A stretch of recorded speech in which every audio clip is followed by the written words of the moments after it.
I think you may have had bottomless mimosas this morning before you got on this call. No, it wasn't. No, I've been good. Ish. Ish. Oh my goodness.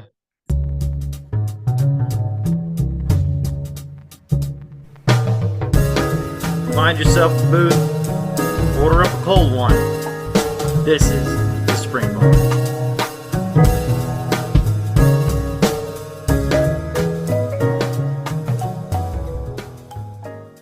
Hey everybody, welcome to the Spring Bar. Glad to have you here. I am Florida Mike. Today with my co-host Joe in the OC, we've got the return of Michael Benavente, the managing director of Boulevard Watch Company, and long awaited, we have in the other corner.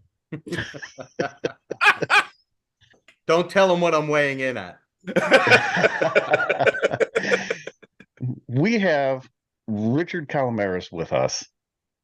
We have been trying to get you on the show for so long. You are probably one of the hardest people within the brand to nail down. And we finally got you here.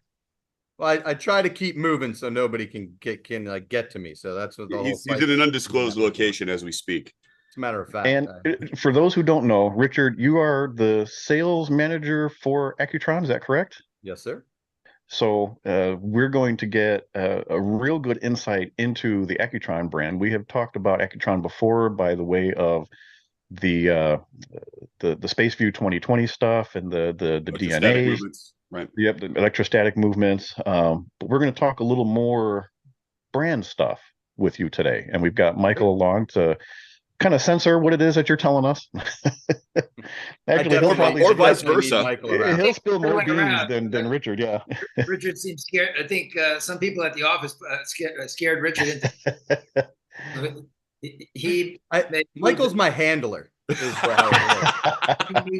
plead the fifth. You know, he's got that mute button set up. It's gonna be great. Yeah. Richard, you're new to the show. Michael is old family here. We start the show with wrist and drink checks. So if you want to lead us off, tell us what you're wearing, what you're drinking, or what you're smoking. I saw you had a cigar earlier, so lead us off here. I got an Accutron Green Candela that I'm smoking today. That is, matter of fact, the La Polina guys make one that's really unique. So it's really, really, yeah, oh yeah. And it's not a Candela. I smoke, as Michael knows, very strong cigars, but this cigar has some aged tobacco inside it, so it's kind of rolled as kind of more of a full-bodied smoke, but then it's wrapped in a Candela, so it gives that wheatgrass and that really soft flavor. But then it has this bigness to it that most Candelas do not have. I really love this cigar, so I've been smoking. So what was this? What's the size? That's like what, a 48? This one, yeah, it's probably a 48, and it's only about 5 inches, so just under maybe a double Corona, not really a Busto yet. So it's that great size because you can really get the blend. You get all the nuance. Yeah. Oh, yeah. So that's the cigar. My old standby is not very exciting for drinks. It's a Coke Zero. But I double wrist always. So I have a beautiful Accutron Evolution on this wrist, and you can see it just sparkles. That's the gray or the. This is the black dialed version with the guilloche style dial and all of that beautiful polishing that they do, which is what you see sparkling. And then I have a newly acquired, and I have to thank the team here who's here today and Mike for this beautiful. I'll take it off to show it to you. Yeah, where did you get that one from? Yeah, you know. But this is a beautiful Caravel. And with this Caravel on the super cool strap, it's just one of those pieces that I think is, like we were saying earlier, it's quintessential 1970s. It's got great coloration. It's a watch you can't stop looking at. So absolutely love it. Yeah. And we were talking, that was one that I didn't want to sell. I had a hard time letting it go, but I'm glad it went to somebody who's going to appreciate it. So, and you told me that that's your first Caravel, right? It is my very first Caravel purchase. Yeah. Wow. So that's even more special. I'm shocked. Yeah. I've had other Caravels when I bought big lots, but I was really buying for, a bunch of other pieces. So it wasn't really, it was stuff that was just kind of in there that I found. I don't even think the people knew they were in there. Right. And a lot of them tended to be the jewelry pieces, like the necklaces and things like that. A lot of Oh times. yeah, Mhm. yeah, they're yeah. out there. The pendants. And they're The pendants, beautiful. yeah. My daughter, my wife can wear them. But Yeah. this, I couldn't not have this gray red. It's amazing. And the case shape is something Mhm. that has made a huge comeback. It's a little flying saucer and a little cushion case. And it's just, it's really nice. It's nice to have. So I thank you for sharing it, and it will be in a good home for a long time. Well, good. I'm happy to know that. Yeah. Michael, you're next. What do you got? Today I am drinking a Chardonnay from the Finger Lakes. So from Lake Seneca, for those Well, of you now. who've been to the Finger Lakes, they have a really fantastic wine region in the country, and everybody talks about Napa certainly, but for whites and even some reds today, as their vines have gotten older over the last many 20, 30 years, they're even able to produce some nice reds. So Finger Lakes wine today, gentlemen. New York, both of us from New York. I can only drink things that are from New York. What do you got on the wrist? Well, in the spirit of Richard being on the show today, All right. would wear Gorgeous. one of the newest DNAs, What are the That new is DNAs? awesome. Accutron. See, Michael does get to do all the good plugs here. I love that beautiful piece. That is gorgeous. The colors, colors, the green is always good on those. yeah, the colors within that collection are fantastic. I really do like those. Yeah. So that's the watch for today. Green DNA. Very cool. Joe? I also am double wristing, but kind of in a different theme. I've got on the Caravelle Companion, Very cool. which What are you has. drinking, Joe? Joe, you didn't say. Oh. What you're... I'm not there yet. I got two. Isn't it drink first? Okay, well, I'm drinking bourbon. Okay, what kind of bourbon? Michael's running the show. This is Woodford. It's a Woodford rye. Oh. It is lovely. Okay, go ahead. Sorry, Caravelle. Caravelle. It's the Caravelle Companion, which is a simple dial. There's not a whole lot to it until you recognize that it's the first display case back. Wow. Mhm. Showcasing the coolest the powerhouse of the Miyota 7-jewel hand wine movement that is unfinished. And I love the fact that this is the first display case back of a watch that does. That's a beauty. I saw that on your Instagram account. Yeah, and the font for the dial is just killer. It's something else. And then I've got this one, and this is in tribute to today's episode. This is an Accutron VX diver. It's a different sort of sucker. I got not a lot of information. It's blue dial, blue bezel, pops of orange 60 up at 12. We think it's an ETA 25 jewel movement, automatic, and it has a 13 link bracelet that is just massive and supple, and it's fantastic. That's part of the Accutron weird years. That's like the emo phase of Accutron. It kind of is. What's the date code? Is it a P? Is it it's worn off, so I don't even know. I don't know if it's a P or if it's an A. Yeah, send me I know this isn't the time or place, but it always is for me. Send me pictures of the back of it, like of the movement, because I'd like to do some research on it. I will. I'll send it to you, because there's this version, there's a Coke version, and then there's a chronograph as well, and nobody knows. I feel we'll find like out. that's like an early 2000s ish. That's what it screams to me. I'm putting it like late 90s, early 2000s. I think it's That's late my guess. 90s. That's my guess. Yeah. And it's fantastic. It's absolutely fantastic. Absolutely.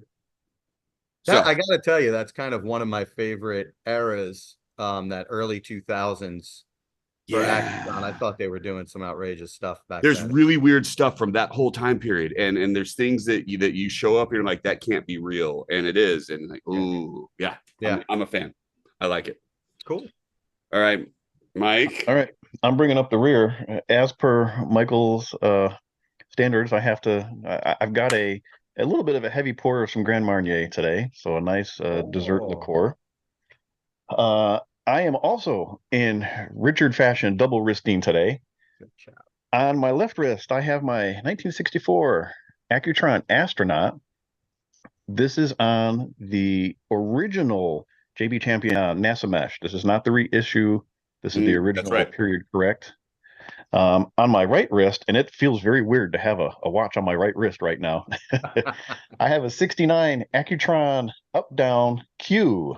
So this is what watch the ever. legacy version was modeled after. Yep. So it's kind of hard to see. This is what we kind of dubbed the Starry Night dial. These blue dials always aged wonderfully. And it just looks like you're looking off into the galaxy on this one. But this is one of actually both these watches came from Joe's collection.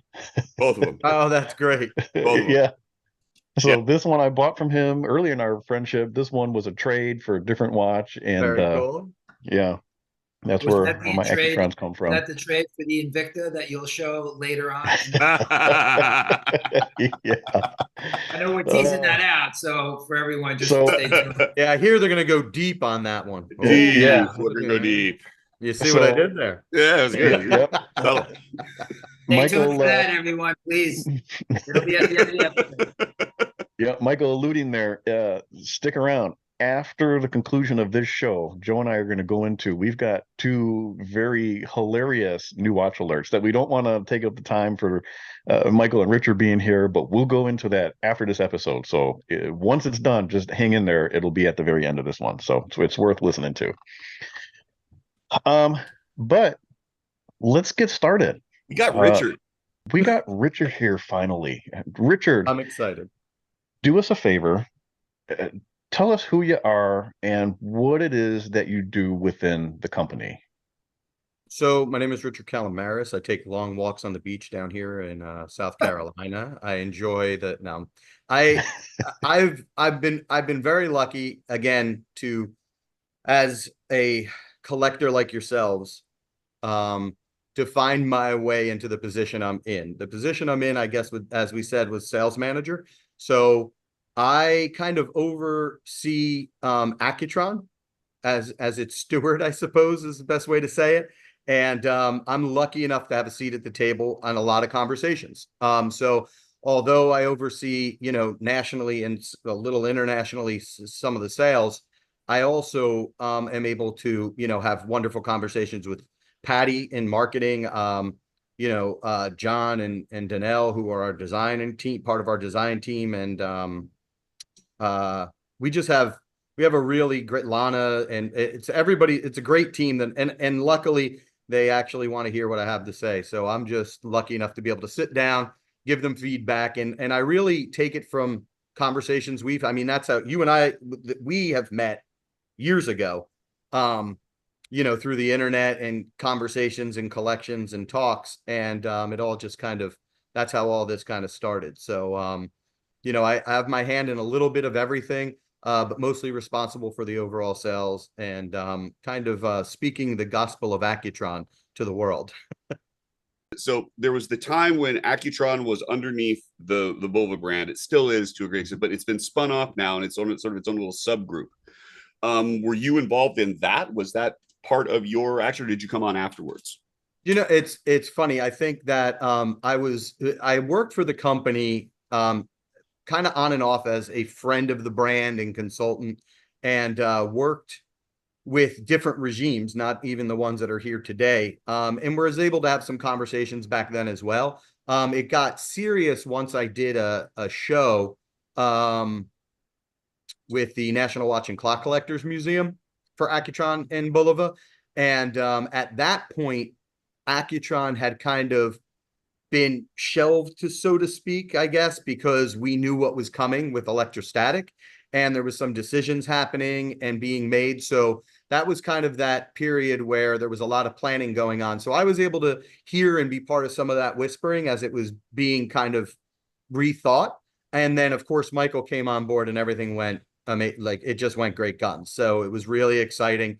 And at that point, to be completely honest and not to embarrass Michael, but Michael's, as we all know, has done a lot in the industry. He's a very, he's a guy who's not going to ever toot his own horn or pat himself on the back. But Michael's, a great leader in this industry, but he's also done a lot of other brands too, really high end, great well-known brands. And to be able to work with someone like him and the team that he's putting together, someone like myself who's really, I try to be a student of what I do. And to be able to work with someone like Michael was something that I had to find a way to make happen. So thank God. if they let me go, I'm staying. I'm just going to keep showing up. Thank God I pay Richard. You see, that's why Richard gets a paycheck. Yeah, that was well done. That was really well done. You keep signing them, Michael. I'll keep talking. So you're the one who got rid of AccuSwiss. That's where we're going with this. That's what you're saying. No, goodness, no. Listen, I'm going to tell you what, man. AccuSwiss were some hot watches. It was some really good stuff. I've had a bunch. From a movement perspective, from a design perspective, I think AccuSwiss, they have some great timepieces. And to be honest with you, I had almost all of them. Yeah. It was hard to find them. And then when they kind of were done in the marketplace, I had moved on to some other things. So I stopped collecting them. But I had a lot. How long have you been with the brand? Oh God, 2011 or 11, maybe 12, I think was the first contact. And then I was working with them in a real way, probably a year or so before Michael came on board. So whatever that was that 9-10 years, okay. Michael? And you've been here 8 or 9 years ago, something like that. Yeah. I mean, Richard started in his current role. How long now? Oh gosh, my current role? Yeah. I mean, since you joined, I came on board full time to work with. So this is like one of my first paychecks from a company in a very long time, which is really nice to do. But I came on board with these guys probably about 4 years ago this year. Yeah. Okay. So Richard, so just to clarify, Richard and actually a couple of other gentlemen were part of I like to always call them like the kitchen cabinet, if you will. And they actually came to the office back in 2018. And we met in the conference room at the Empire State Building and really went through kind of, especially on the legacy side, when we relaunched for 2020, what were those watches going to be? We knew we had the electrostatic. We didn't know what we really wanted to do. And we wanted to get the collector community's voice, involved in terms of what would excite people, when we came back in 2020 with those watches. So Richard definitely had a voice, during those meetings that we spent, I think, 2 full days in the office at the Empire State Building to kind of sort that out. So what the legacy collection ended up being came out of those meetings. And Richard's been,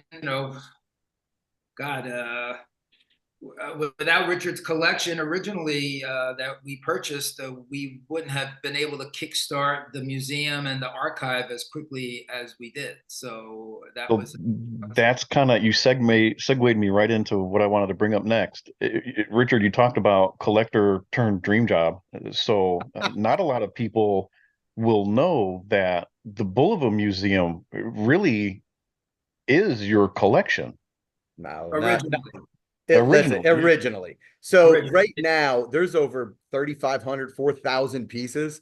And the original collection that they kind of procured with me and from me was about 265 watches, and then their boxes and a lot of other, side stuff like, signage and branding materials, sales. Did you have a sword? Tell me you had a sword. No, I did it. You know what? And that was part of the kitchen cabinet. That was Jeff, who down in Florida also, who those guys are amazing.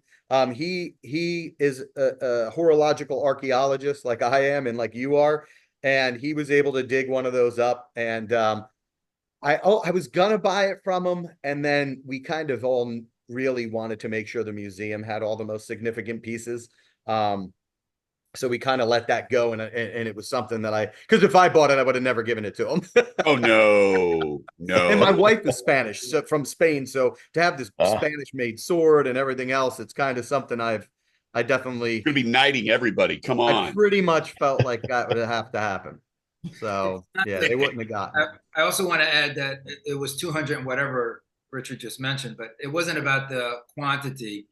it was the quality Right. and importance of the watches that we did receive. Because in order for Yeah. us to find those watches, it would have been somewhat of an uphill battle. And so having those really important historical pieces really helped us jumpstart. Well, Again, it becomes kind of that cornerstone of the conversation, cornerstone of the collection, and from there you can start to fill in gaps. But if you end up with a really solid base that's going to yes. Well, span the career, and that's everybody seems to have a niche. Like, mine is the Jetstars, Joe's is the 666. Richard specializes in everything. And it's hard to keep one particular segment in line with everything that there is to know about that, let alone have a selection of so much stuff and know so much about each individual piece. Like, how did you keep all that together? Well, I think you're giving me more credit than I deserve, but I appreciate it. It's for me, it started with a passion for, Joseph Bulova and Art Bulova and what they were able to accomplish. And then some of the first readings that I had were about the 1920s, the suffragette movement. I was doing research at the New York Public Library and the National Archives and dug up a bunch of stuff on Joseph, and how he participated in the world. So the 20s became important. So I started collecting all of that. Then I got to the 30s, found all these mechanical watches from 1931 to 1932. We had 4 different patents. And I need them all. I got to have them all. Right. So I started doing that, but then found out, oh my gosh, we had a date wheel on a watch in 1933 or 4, whatever it was. That was way before anybody else was really thinking about doing it in a way that was able to be presented to the public at the cost that we were doing it. And it was coupled with wandering second hands, and like it was just the most amazing jewelry and engineering. So the 30s happened. Then, the 40s became more about, the collection of Academy Awards, but then it blew up from there. Then I fell into the 50s, and now you're talking about all these boating watches and, really kind of sleek, fun things. And then you're like, wait a minute, they did what with diving in the US government? And now I'm trying to find those watches. And then again, each decade led to the other. And I think, the thing that I wanted to be able to help with was to be able to have the museum, like you all had said, like buy kind of the cornerstone pieces. So we had the full big important collections. Like you talk about presidents. We had presidents from the 1920s all the way to the 1950s and 60s, right? Like they had them all, every one of them in their original box. So now you have the presidents, right? And what the significance of that story is. So we really, and Michael was quintessential on this. He came on board and just, I mean, I don't know what he knew or he didn't know, but from the outside looking in, it's like he knew exactly what needed to be done. And it was really fun to kind of ride on the coattails of that. I think we all had a really good time riding on that. And we still are, to be honest with you. And you've jumped on board as well, so he's kind of pulling us through. But some of those things it was all about storytelling. He just understood how important the story was. And that's what made me fall in love and believe in what was being done next. You're always worried about your favorite brand continuing on. And we have this incredible history for 150 years. And what Michael and the team is able to establish and do right now is just, I mean, it's securing the next 150 years. It's pretty cool. So again, to be part of it is just, for me, it's huge. Well, because So I remember when the discussion started around starting the museum, because in the collector space, which I've been deep in for a while, and living on the forums and all the rest of it, it's like nobody knows what the history is. We don't know what this is. We don't know what that is. The records are gone. And then all of a sudden, oh, well, there's going to be a museum. It's like, oh, thank God, because now at least we can get something definitive.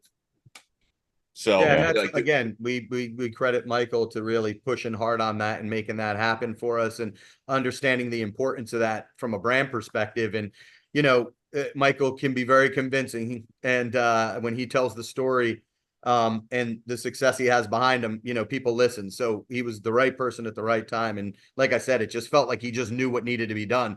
So we all got on board, and here we are. So before we move forward, go ahead, Michael. I was going to say, I do want to give credit also to my boss, Jeffrey.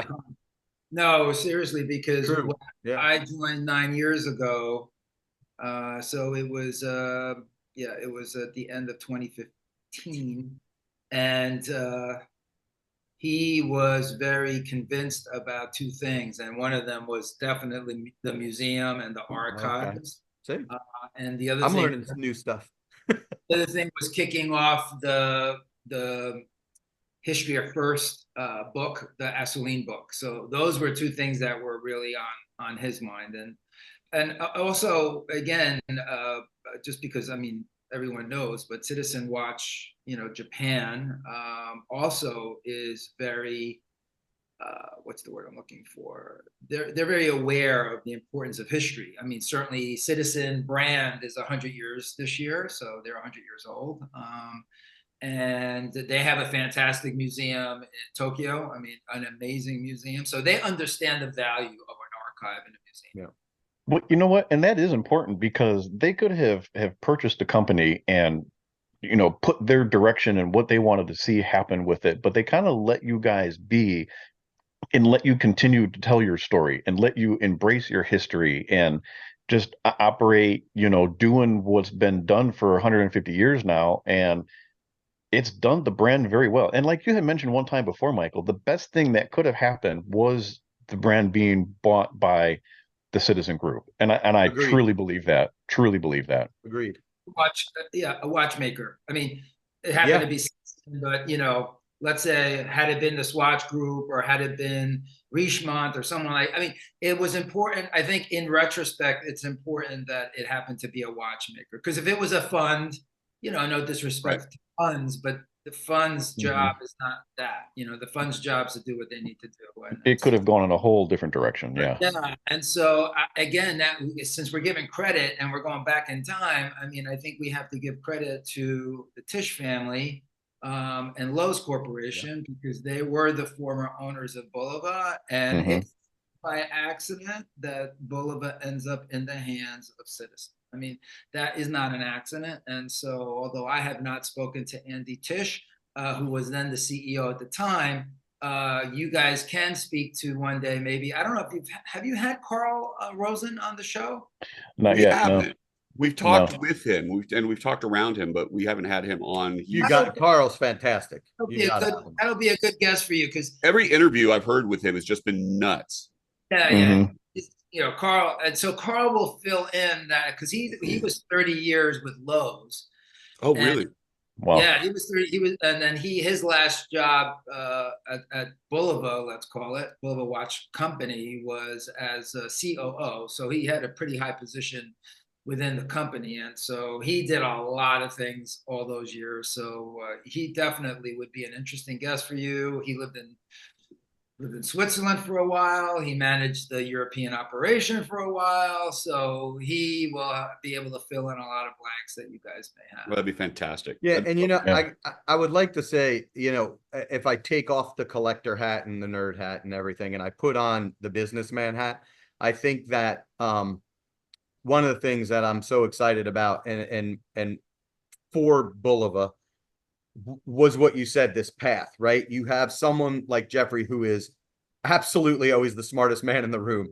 He when he says something, you listen, because you're going to learn something. He's a great collector of talent and people. He's really good at finding that. And I think that those are all the things that Joseph Bulova was. I know it sounds crazy and a little romanticized, but I think it's really important for the people that watch this to know when you have an opportunity to have, a view inside the company, you could see it from different angles. And when I was able to meet Jeffrey for the first time, which I don't even remember what year it was, I was really impressed with his. What was that? Probably 10 years ago, easily. 10 years. Yeah. I was just really impressed again, like with Michael, he just knew, like you just knew he knew what the plan was. And I didn't know it, and he didn't allude to it because he's more tight-lipped than I am about things. But when I started to see it unfold and spend time in there and see people come and go, you knew, like, wow, they're building something huge here. And Citizen was something that when they revealed to me what that was and happening, to be honest, like Michael said, watchmaker, right? It's this stuff back here. Like, that's who we all are. And this company, as an American brand, is honoring who it was by picking the right leaders that lead in the same way, and then having brands to support us to be able, and they really allow us to guide the brand and do it in a rich and real way. And that's not common. And it's something that's, I think, really important. And the reason the success that we've had is there. Everybody trusts one another. So again, big thing, big picture. It's just, I mean, how do you not jump on board with that? Right? Yeah. I'm at the end of my career, not the beginning of my career, right? And to be able to be part of something like this, I'm excited to talk to everybody every day. Every phone call, I learn something new, and we're coming up with crazy ideas and making each other nuts.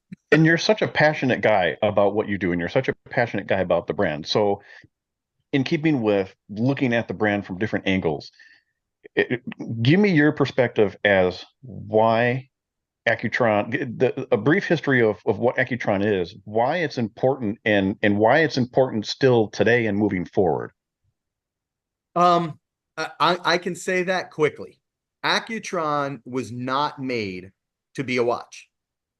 It was created to solve a problem that the world had. And that problem was to get to the moon.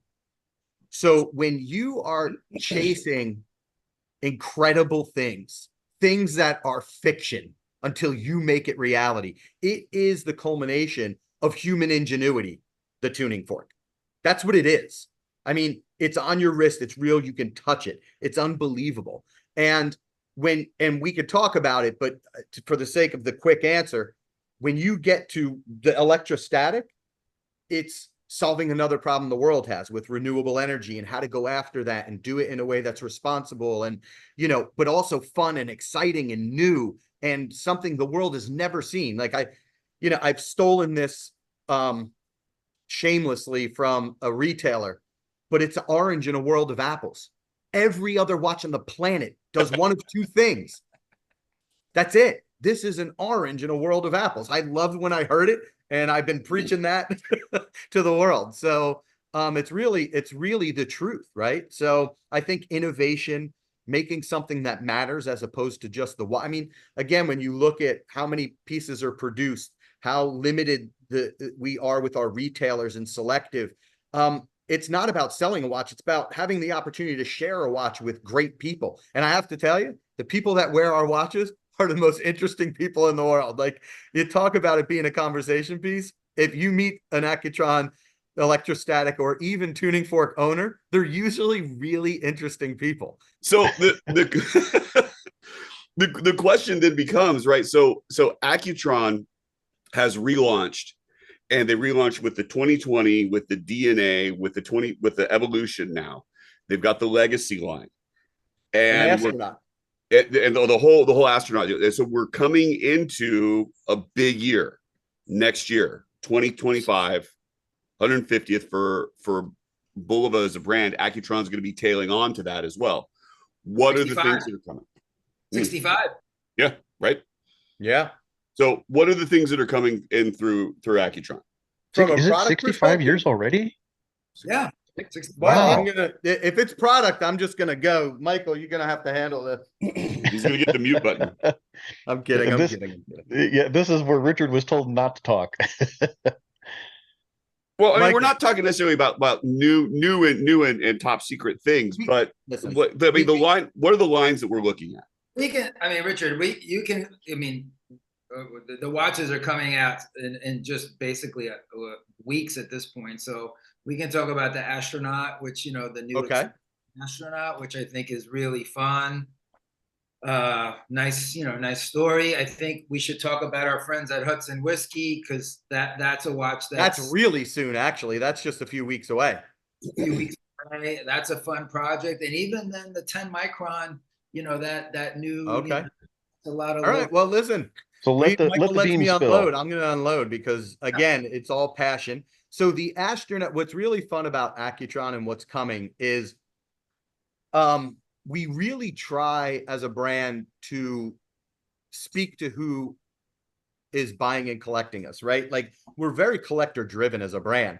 And when you look at who is interested and excited about who we are, we want to be able to kind of play to that. So when we released the first astronaut, which was an all Swiss version, and it was the T, which is the hardest to find in great condition. And when we talk about our mechanical lines, we try to make them legacy based, so to speak, where they are as close to new old stock as you can get. So collectors can access them, and they're priced easier, right? They're in a different bucket.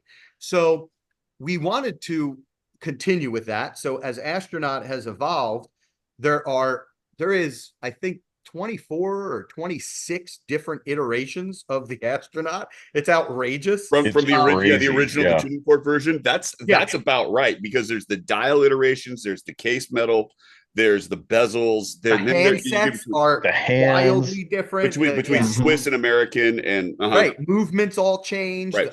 The bracelets, there was even like Japanese versions of movements that went into those at the very end. It's crazy. Like, I love that line. So that line's really special. And what we wanted to do is we wanted to play with that line and make it the fun line and kind of double down on what the idea was. So we developed kind of, we have our own movement, an Accutron movement that is going to be in that watch that we'll reveal specifics and such about later. I'm going to stay tight, Michael, as much as I can. You got me excited. But coloration was really is it a mechanical important. movement? Or is it something else? Don't ruin this. Don't ruin my moment. But we have colorations that are very, very much collectible right now and exciting. Okay, can I?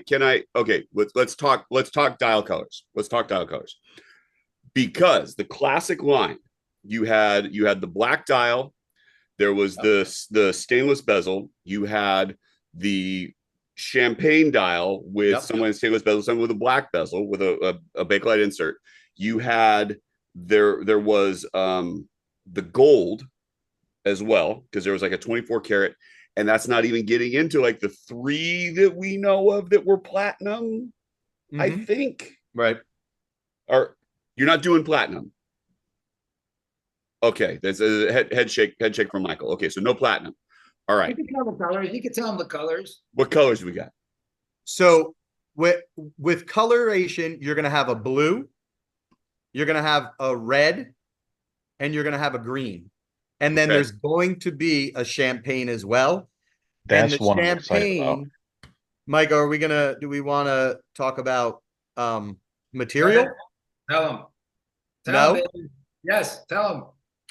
All right. So my absolute favorite dial and indice configuration is the L. And because our people are amazing, John Uggert and the team made an L that's similar in the sense that it's very much like the T, where it is like new old stock. Yeah. It has got the champagne dial and an all titanium case. And really? So it's the L. I couldn't let him call it just the L. So we had to kind of fight a little bit on that, because it wasn't exactly like the T was. Because it's titanium, we're calling it the LTI. That's cool. It's super cool. That's cool. What else is important about that is it's quote unquote the stainless steel bezel. Correct? It is. That one is the stainless steel and 24-hour stainless steel. Yeah. So that's very much like what I have on the wrist, just in the champagne dial, but now think it weighs a 20% of that and has got the dial configuration of the L with champagne. Just the L. Wait till you see. I mean, you're gonna all go and look up the L's dial now. I'm looking at it right here in the photo. I love the way that this thing looks. Now, in the other colorations that you mentioned, those are kind of like in the T configuration. They are. Yep. We still wanted to stick with, kind of updating, like kind of what's old is what's new. One of the things that I think is you can make a decision to go after, making it historically accurate. You can go after the decision of, redesigning the whole thing. And what we wanted to do was really start with what the collectors were asking for. And to be, again, completely honest, which I think is just great about the company, is that they really do use me, because I am hard to nail down, because I travel a lot for the brand. And I'm really just at these events listening, asking questions. What do you love? What do you hate? What do you, what are some of those points of contention? What are things that you just want to see next? And, you inspired lines, right? Everybody else does as well. And, when we looked at this, they were like, these are beautiful watches. We would just like for them to be not limited to 200 US, 300 global, really tight groupings. And they're actually going to be, can we talk about pricing, Michael? Yep. So you're going to be in the 2,200 range for these pieces. And they're going to be on metal bracelets, and you're still going to get, people are like, that bullet bracelet's unreal. I got to have one at 3,500. Maybe some of the people that we're talking to couldn't get there. And we really want to honor kind of the younger crew of collectors that are entering into our brand, because what's amazing is we're finding Accutron. We knew Accutron was going to have kind of guys like me, right? 50 to 65 range that, know the brand, are excited about it. But what we were really happy to see was that we have this like 18 to 30-year-old group that is just nuts about it. And instead of making it a grail watch, we really wanted to make it a watch they can wear. So we found a way to do that and honor the collector. And I think the Astronaut's a perfect place and way to do it. These new iterations that are coming out are limited or are not limited? Nope. They're not limited. Not limited. So a non-limited Astronaut with a quote-unquote Accutron movement at a price point of $2,200 is getting really interesting. Really interesting. So we even have a micron 18 karat case on the blue, and the blue dial, and the blue dial actually has a NATO strap on it. Really? The blue, and it's with the gold accents. It's just gorgeous. And the titanium comes, and I have to admit, to be honest, for me, it comes with a NATO strap as well. It comes with two straps, the full titanium bracelet, but it comes with a gray NATO that is, I think it's a much better looking watch with the gray NATO. Oh, man. Okay. And it's all sub 3,000. Right. So, Joe, you're going to have to sell that watch that you received as a gift that you're going to talk about later on in the show. Looks like you have to put that sucker up for sale. I already knew that it was coming, and I got to start saving my ducats, man. There's going to be a ton of really interesting stuff that's coming through. So I've tried to put the bug in Michael's ear, and I'm going to bring it up again now. That now that I know it's titanium, that champagne dial, the stainless bezel, I really want to do a side by side with the original. So we can do that. The next sample that comes available. I really want to trust me. As soon as we get them, you'll get one. Yeah, that's funny. That's awesome. So let's talk for a second about the legacy collection that Accutron did, which were Swiss reissues, Swiss mechanical movements, but in the correct size. And it was a greatest hits, right? Yeah. It was an Accutron greatest hits. So you're wearing one today. I'm right. I've got a whole bunch going on. So we've got all these great. I have the Canadian Railroad, the original though, right? Which is the cover of the History of First book. So it's like, of course it was there. What is going to be the future for the legacy line? I think that's something Michael and I talk about a lot, and there is a future of how we are going to continue to honor those designs. Because that was all a limited run, right? It was like 350 pieces. There was 600 pieces of each made. They're pretty much all sold out now. And,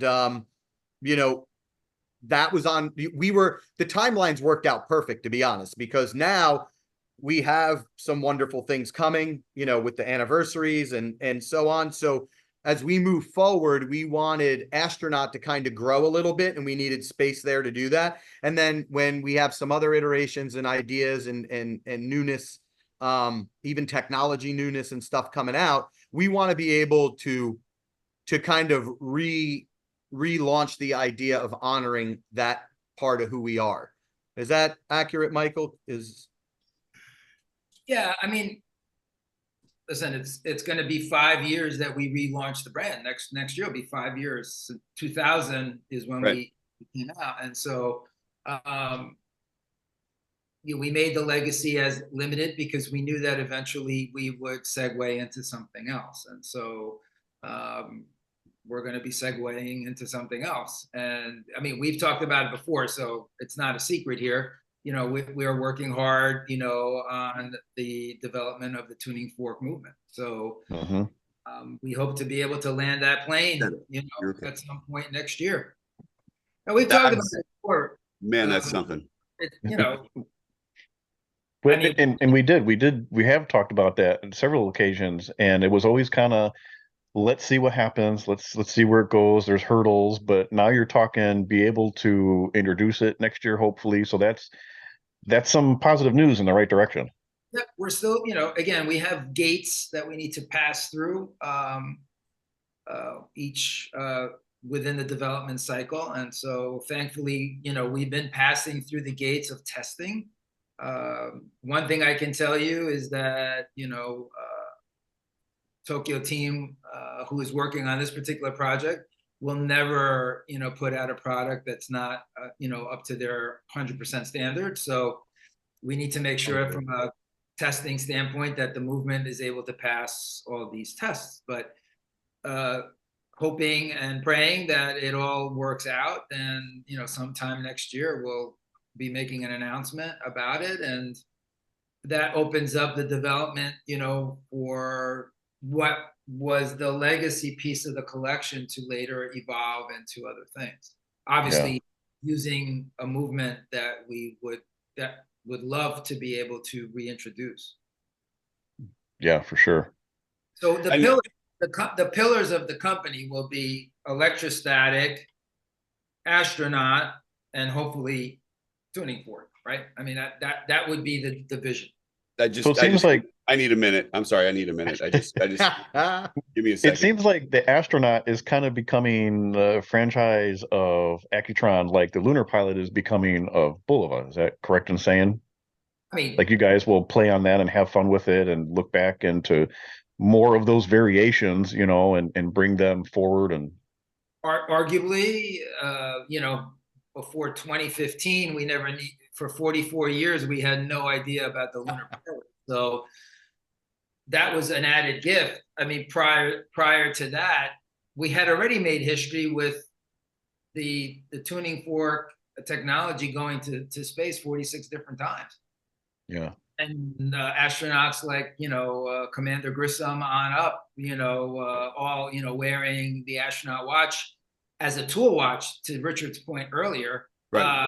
Not a marketing ploy. It was literally a tool watch. I mean, this watch was, we have to go back to, the 50s and how that watch, was created for space missions. Right. A fun bit of information on one of the Accutron Facebook groups, and Richard, you may be a part of this. Michael, I don't know if you are too. Somebody had uncovered some CIA documents, which were previously top secret documents, and it lists the serial numbers of astronauts that were actually issued. Yeah. So he posted them on the page, and there was probably a half a dozen different serial numbers. But it was cool because a lot of people were pulling out their astronauts and checking the serial numbers and seeing if theirs was one of the actual issued models. So that was kind of neat. I got to tell you, with a lot of those too, we know we know a couple people right now that are in similar situations where their family members were these people that were issued these watches and wore them in mission. And I met someone at a event in Colorado, and it's just even the engineers who were developing the aircraft were getting these watches to wear. Really? It's just unbelievable. Like, again, the history, it's just so real. It's so rich. It's so meaty. It's just wonderful, Like you know that whole sled driver thing and the whole bit that goes 100%. Wow. To Joe's point, I mean, so just to come back to that point, the astronaut has to be a bigger part needs to be a bigger part, of Accutron, because it's, I mean, I'm sorry, and I'm not picking on other folks, but when you look at IWC or you look at Breitling, and they talk about their aviation history, which is fine, but I mean, the astronaut in terms of American history, and There's a different set of receipts. yeah, I mean, and shame on us, okay, the collective us, right? Shame on the collective us over the decades for not, maybe, understanding the importance of that. And so now we have Gen Z, God bless them, and and then another generation behind them. We'll see how they act, but in terms of watches. But Gen Z is all in on watches. I mean, and we're so. I mean, I can tell you in the last 12 months, the ladies are now coming online. Where, and I saw it happening almost in terms of just like, the significant others of a young person, right? And we're talking about age groups of, maybe 22, 25, 26-year-olds, right? So you have this guy that's already been all in on watches, right? Like, this is his passion. And I imagine it's kind of a little bit like Richard's wife, all these years. And I don't know how Richard's wife feels about watches. She may either love or hate them at this point, not sure, but we'll let him expound on that. But the young lady was kind of like saying, hey, what's going on over here? Like, I'm wearing my Apple Watch, right? I'm wearing my Apple Watch. What is this going? Why is he so excited, right? Right. And this is, by the way, this is all anecdotal, stuff, just like watching, like kind of watching trend. And I can see now in the last 12 months, she is like, she's all in. I mean, we're seeing our sales, our ladies classic, quartz, even automatic watches, just taking off where they hadn't been there, 2 years ago. So it's nice. And there's a lot of other companies that are jumping on that. I think, Caravel and Bulova did a lot with jewelry watches because it wasn't really proper or correct for women to check their watches or look at watches in the 20s, 30s. And there was these beautiful hidden watches under jeweled, right? And then they were brooches and they were necklaces. And, I think, there's companies now, the Piagets of the world and such, that are coming out with this jewelry line. And it's because, to Michael's point, this wave is coming. And it's exciting. I have to tell you, it's exciting for me. It's exciting for a lot of men that, their, female counterparts are all getting excited like they were. And I think that watches are, once you talk about a watch and what's exciting about it, I don't care who you are, where you're from, it's easy to get excited about. And then when you're in the world today, I mean, watches are jewelry anyway, right? Right. I mean, it's all about what Basically, they look like and the historical content they have, because everybody's got a million ways to tell time, right? So what it is, what it represents, and how it presents on your wrist, but more how it presents you to the world is what watches are all about. These kids also grew up with this. Right. Yeah. Grew up, they literally came out of the womb and were handed to it. Right? And so now they're 20 something years old, and there's a little bit of a rage against the machine, right? There's a little bit like, you know what, I've only lived with this all my life, being connected, right? And then I slapped an Apple, or a Samsung or whatever connected watch, right? And so there's a psychological thing happening, and where they don't want to be so connected, right? And so they've discovered this little thing called a watch, however they've arrived to this, and they're saying, oh, wow, so there's a time and place for the connected watch, but this is something that really is different. And then they go and look through their grandma or their grandpa, or maybe even their parents' drawer, and they say, oh, they go through their own archaeological search through the drawer, and they find, this little Cartier, or they find this little Baume & Mercier, or, and that's on the lady side. Those, Richard mentioned jewelry pieces, but that's what's driving on the lady side. We're selling small little rectangular. We started the American Girl. What was that? Almost 3 years ago, we came out with that American Girl. We were early, We were early Yeah. on there. We were early on. We made 700 pieces, and I'm gonna be very honest. I was scared to death. I was scared to death because the way we were selling ladies' watches was not at a fast rate. And that watch, I was like, oh my God, if these don't sell, I mean, I'm gonna be staring at 650 watches without a home. And actually, I was really convinced by our PR person, Caitlin. And Caitlin was like, no. She goes, we got to do this. She goes, you got to do this. She goes, I'm telling you, and she was right. She was absolutely right, because she already was feeling that undertow, pulling in terms of, and that was 3 years ago. So. And how fast did those sell out? Oh man, Pretty quickly. Really fast. I was Yeah. in the field selling them for Bulova. I was selling them 5 and 10 at a time to retailers. Really? And they're calling me back up for reorders. yeah. Wow. They really, this It little moved bracelet, quick. the bracelet watch was not something anyone was doing. And people loved it. So a little breaking news, because I always like to bring breaking news to the Spring Bar podcast. We will be releasing very late delivery. It'll be November, but we are releasing a new American Girl, and actually it will be limited. But here's how things have changed. 3 years ago it was 700. This time 2,000. So wow. And it'll be the K. I believe it's the K, if I remember. the white. It's the all stainless steel version with silver dial and blue hands. Really nice. Same bracelet, same kind of cuff style bracelet. Same with the spring with the spring. Faceted. Yeah. That'll be nice. That'll be really good. Really nice. Oh, it's gorgeous. It's gorgeous. Yeah. So All right.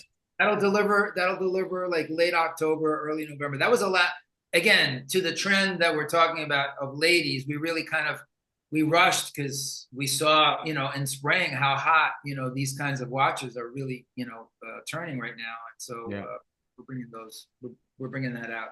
And if I can bring it back, we started this offshoot on the conversation about astronaut, and it was what I think is interesting about the astronaut line as one of the 3 pillars. We have the one, electrostatic is what it is. It's this remarkable device, right? That is just enigmatic. You can't stop looking at it.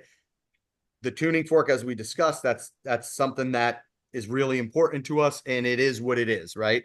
But astronaut is going to be where we get to have a lot of fun as well, not just from releasing things that you see, but we can play in the movement world there as well. And as we continue to innovate, move forward, look for other things, and this is, as we look years down the road, that's the space we can do it.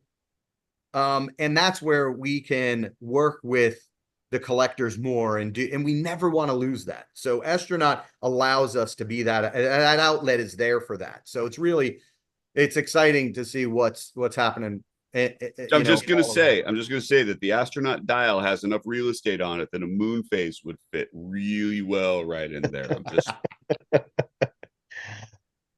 free, no charge. You got that, Michael? Free. Making a note. Free. It no happens charge. to be our favorite price. So let's talk about your most recent retail partnership, Analog Shift. They're doing a factory certified pre-owned program. Talk about what that is. So Analog Shift before this has been a great partner for us and with us. Analog Shift, I feel, and Michael, I'm sure, has already probably spoken to this on this show maybe, but I know he's done it a lot. This relationship has been in place because we're kindred spirits, right? They kind of pay homage to the collector and old styles and sizes, and they are legacy, right? Like that is who they are. They speak to that group of people. And to be honest, James was really Lambden, the founder of Analog Shift, he was at the front of all of that, and he found the way to deliver something everyone wanted before a lot of people even knew they wanted it. So he was that visionary kind of guy that got ahead of it. And working with people like that, as we said before, as a company, we want to work with the best people and people that tell the best stories. And they are 100% it. Everything they do and how they do it is disruptive and fun and, devil may care kind of attitude about things. And a lot of who we were over the 150 years, we did a lot of the same things. We did things that didn't make sense, and then all of a sudden they did because we did it. Analog Shift does that. So when we were at the point where Legacy, as we said, we have other ideas for that, and Legacy was kind of finishing its cycle as its current iteration. We have people wanting to trade that watch in as a good piece of real estate and get things. And what we wanted to do was protect the brand, honor the brand, and do it with a company that would be able to do that with us. So as we partner with them and their partners, you're able to continue to find Accutron in the right places, that have been cared for, that have full warranties from us, that we can still make sure that this watch, whether it's the first love or it was traded in for a new one and they found its second love, we wanted to make sure that kind of chain of custody was being honored. And again, with the right people who tell the same stories. So that's where it came from. And I also and love luckily they felt the same way. So well, I mean, the relationship though with Analog Shift, when it came to the launching of sort of the archive series and the reissues, and they were so instrumental in that. So it's like it made sense when somebody's like, okay, cool, this is where I get it. And they're also New York based, if I'm correct, right? Oh my gosh, yeah, they're right up the street from us. Exactly. So it's like no shipping. That was fine. I keep forgetting that they get these watches and we refurbish them and they're able to resell them. And, I think it's just a good partnership, but it's going to go beyond that as well. I mean, again, talk about mad scientists, right? Like we love to find those disruptors and those people that really honor our history. And we have a lot of things that, we could very safely say, stay tuned. You're going to lose your minds. So what does a factory refurbished watch entail when it comes to a Legacy line? So if you for example, if a watch comes back to us for whatever reason from a retailer, we are able to take that watch and we have all of our watchmakers and it goes to our factory. We look at it, we go through it, we rebuff it, we polish it, we work on the movement. It comes out as close to brand new as possible, but because it is not direct from our factory and it's been touched again, and it went and lived a life for however long, even if it's a return from a consumer, those are things that we're able to kind of redevelop and re-put back out there. And then because we know we touched them and our watchmakers had their hands on them, we're able to go ahead and for them, it's a factory certified pre-owned program. So now our factory certifies it, not theirs, right? So now this is something that's essentially coming right back to you. So we really wanted this second life for some of these watches to be as special as the first, especially for the buyer. Again, these are watches being bought by collectors in large part. And we wanted the experience to be as exciting, as new, and, present it in a way that Accutron deserves, but also the buyer deserves. Because again, we have a lot of respect for those people who wear our watches. And I'm scrolling through their page right here, their factory certified page, and these are at a lower price point, as you would expect for something that's been pre-owned. Right. So what are they retailing from you guys originally? It depends on the watch, but they were, I think, $1,350 to $1,450, $1,500, something like that. So around 1,400 average, give or take. So some of these are $799. $849, $825. So depending on, and that's also depending on what they did with it. I mean, these guys, we trust them. So you'll notice that some straps are straps that necessarily weren't what we offered, right? Maybe Mhm. the client changed it, maybe they did, but it's kind of fun because one of the things I love about buying a secondhand watch, a vintage timepiece, like I appreciate having engravings, right? Yeah. And right. Mhm. So Yeah. when you get a watch that has a different strap, that meant someone fell in love, made a decision, right? And then made this watch into something that was uniquely and special to them. And Accutron, there's more. And Mike, I don't know what we can or can't talk about, but we have been. I would argue that Accutron was that first brand that actually went and allowed people to mod their watches. Like when you think about it, you pretty much in the 50s and 60s where you bought the watch the person sold. But Accutrons, they were getting brought back. They were popping off dials, putting on different hands, changing bezels, painting the dials, doing crazy, cutting the dials out on astronauts and making, astro views and like crazy stuff, right? So, like we wanted to honor that, and we have a new program coming out later this year that is going to start that process again so that people can make their Really? watches, as rare as they are to begin with, even more unique and rare to them. So I think Analog Shift has some of those watches kind of pre-done and pre-packaged for them, and then they resell them and get our Wow. warranty. Yeah. Yeah. That's very cool. Richard, you and I have spoken at length in the past about electrostatic. And so can you kind of give us like the thumbnail on the electrostatic movement and where we are currently with that and what's going to be coming out, what's going to be new? Right. So let's cover the quick part, which is always what's coming out and what's new. So Michael, right over his left shoulder, our right, is the Hudson whiskey bottle.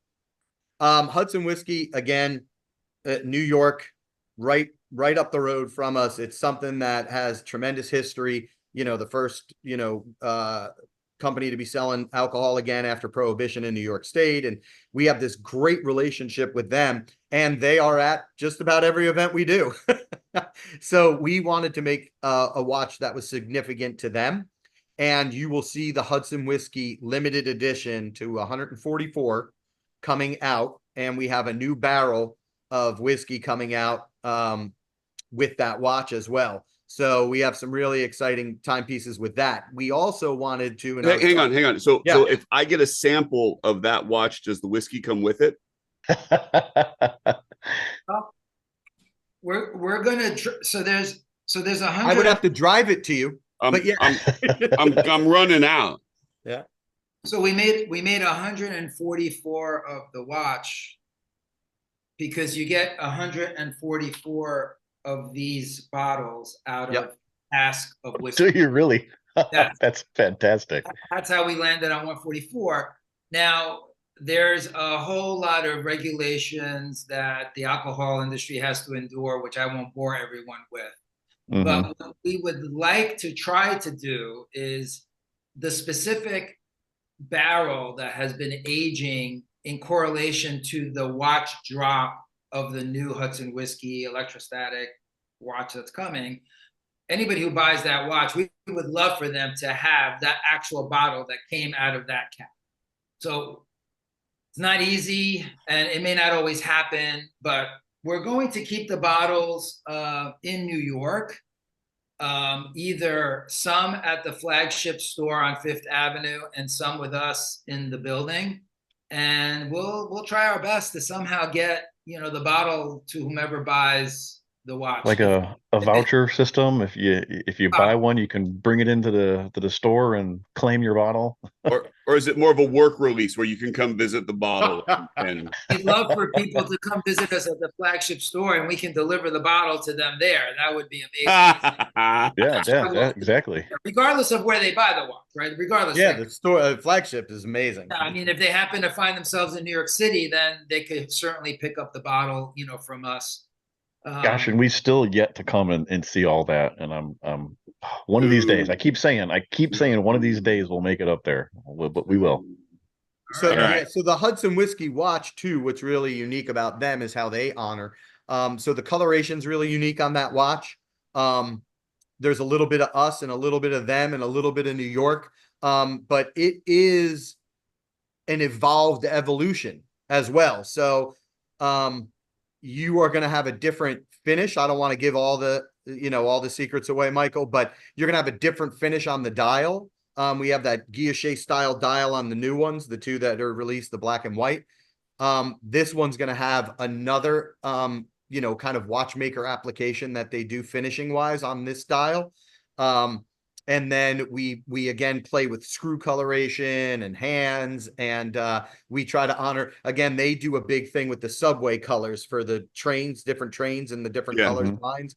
And we are going to see that reflected in this watch, the stitching, there's a lot of little nuance on this watch. It's really to be honest, it's one of those pieces I'm very, very excited about. I love a lot of what we do and how we're doing it, obviously, but sometimes you make a watch and you're like, wow.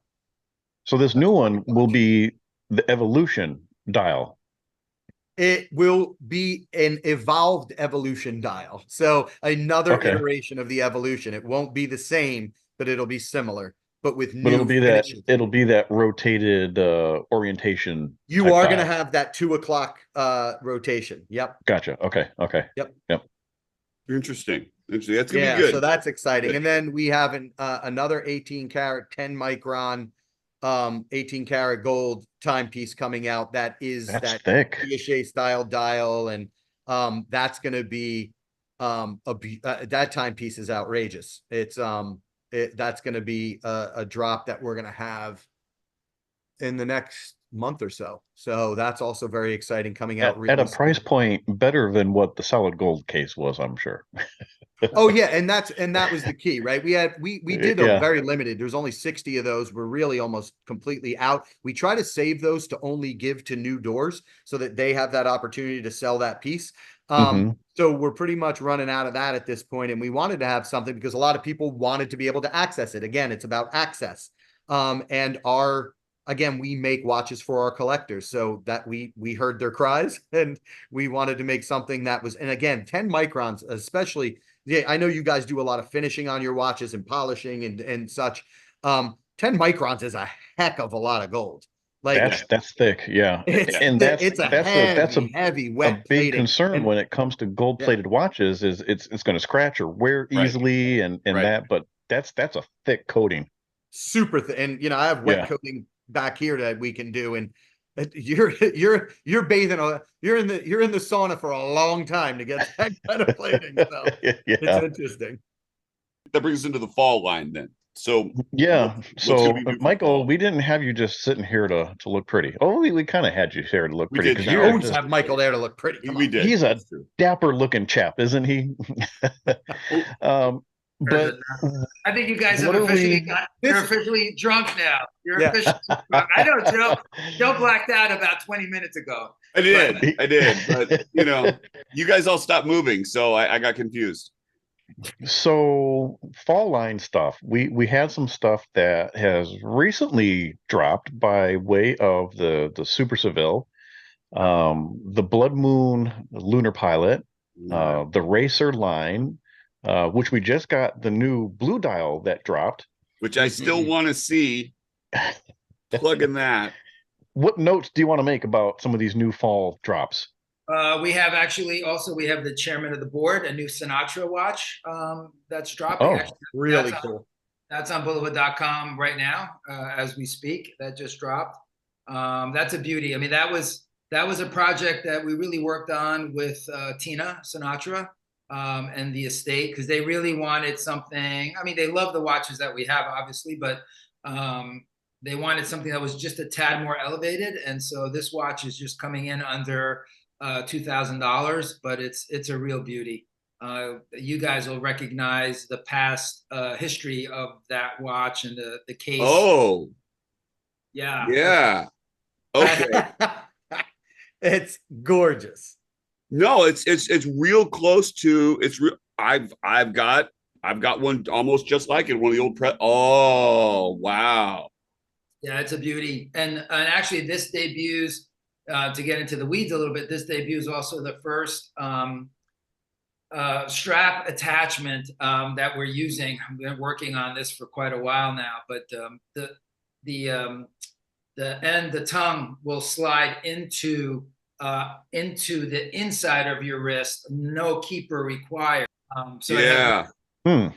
butterfly, Yeah. it's hard to explain, but No, basically, I get it. I get it. I see exactly what you're talking Yeah, about. yeah. the tongue of the strap will not go on the outside; it will go on the inside. Kind of a little bit like some belts. Some belts that do that, like an Hermes belt, will go on the inside as opposed to. So That's a great color combination too. That brown. Yeah, very comfortable to wear. I mean, it's a beauty. And this one is also 5. This one is 5 microns of 18 karat gold. So we've done the micron wet plating on this, so that really will give a very elevated look. So that's just coming out now. We have a new Rubaiyat oval, so a new shape for the Rubaiyat for the ladies.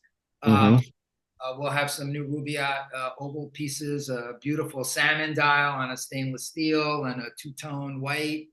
Two-tone silver with a really nice pattern on it. Again, speaking of ladies earlier today, but this kind of helps, that. We have a new Latin Grammy watch coming. We usually come out with one every year or every 15 months. So we'll have a new Latin Grammys. Latin Grammys are in November, so we'll be in time for that. We have a new Series X. Beautiful new Series X on a bracelet. That's also on the website already, so you can see that. Of course, with the precisionist movement and a beautiful steel top ring on it. It'll make sense when you see it also. Blood Moon, I think you've seen it already. So we have the new Lunar Pilot Blood Moon. We have a brand new classic watch, beautiful case. Took 2 years in development to get this case just the way we wanted it. It's called the Hudson Collection, and we have 2 watches. That one flew under the radar. Yeah, it did.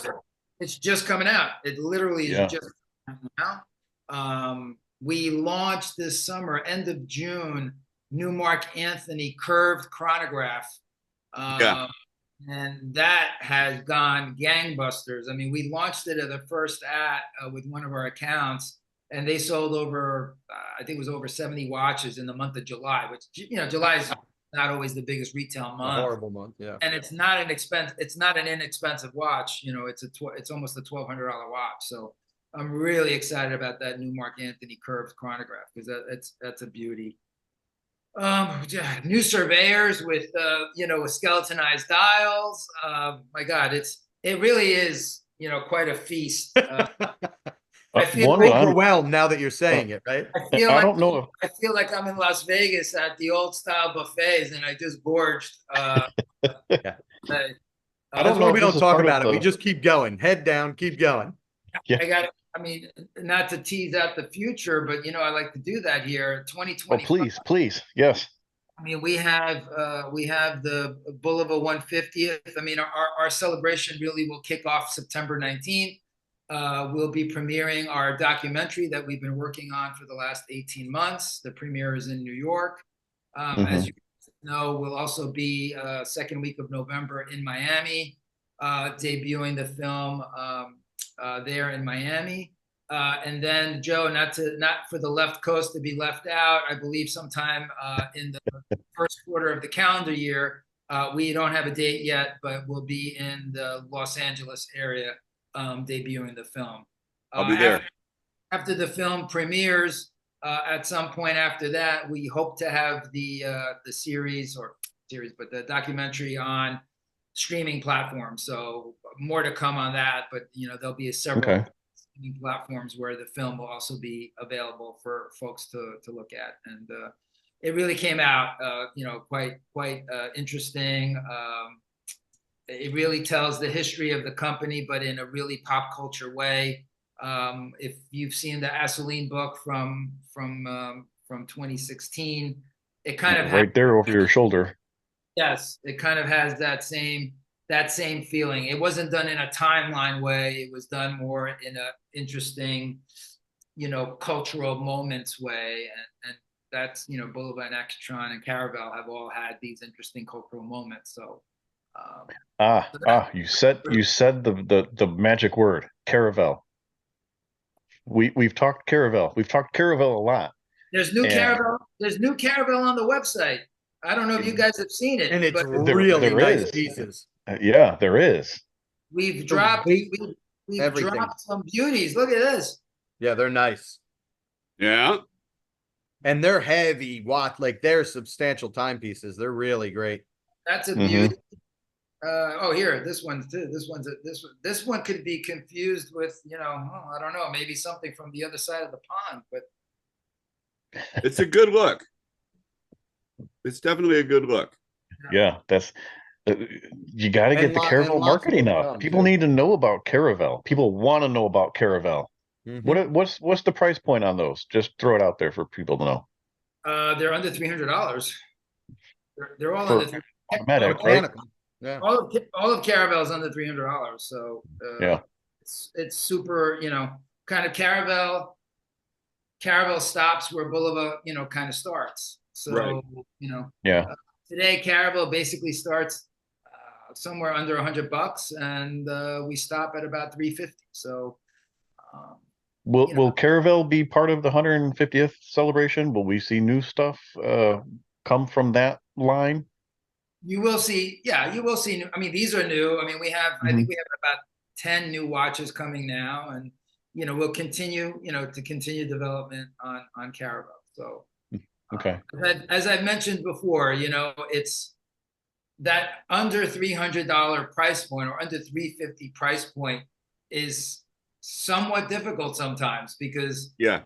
you also have, There's a lot to consider. if you want to spend 300, right, you can spend 500, let's just say. And so I think you have to make those products compelling, right? You have to make them compelling for people to want them, regardless of the price, right? And I think in the past for Caravel, and be self-critical even the time that I've been here, we've tried to make it always quality, right? So Caravel, always quality. I mean, I would put up a Caravel watch. The specs are, really, really basically almost Bulova specs in a way. 316L, mineral crystal. There are other brands that Mike and Joe buy that don't have, a lot of them have. I was waiting for that to come up. I don't want to mention the names. They have base metal. They use hexalite crystals. They don't even use mineral crystals. They use non-Miyota movements. So nothing wrong with that. But there is a lot of quality, that we try to hold on to. And we've had discussions, and there's been, let's call wings of the company that said, maybe we should just make it base metal, maybe we shouldn't use a mineral crystal.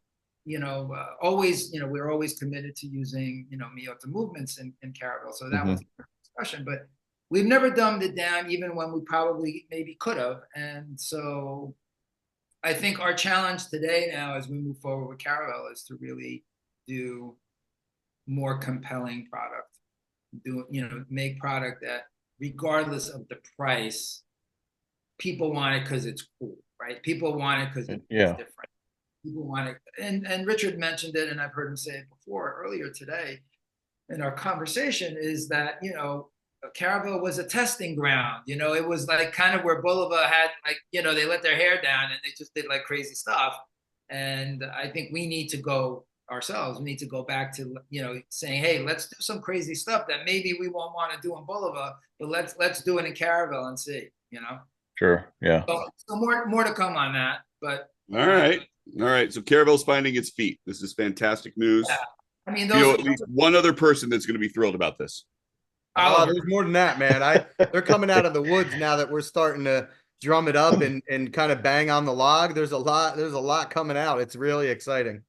We're going to have a limited edition Bulova 150th product also that'll drop starting in January. So we'll have about 4 drops next year. That's on top of the regular production that we normally do, and on top of everything that we've done. I don't even know where we're putting all the watches, to be honest. Oh, yeah, you're putting them in my house is what you're doing. But okay. That's it. It's crazy. Clear out the garage. I'm very excited for the 150th specific stuff. I'm excited to see.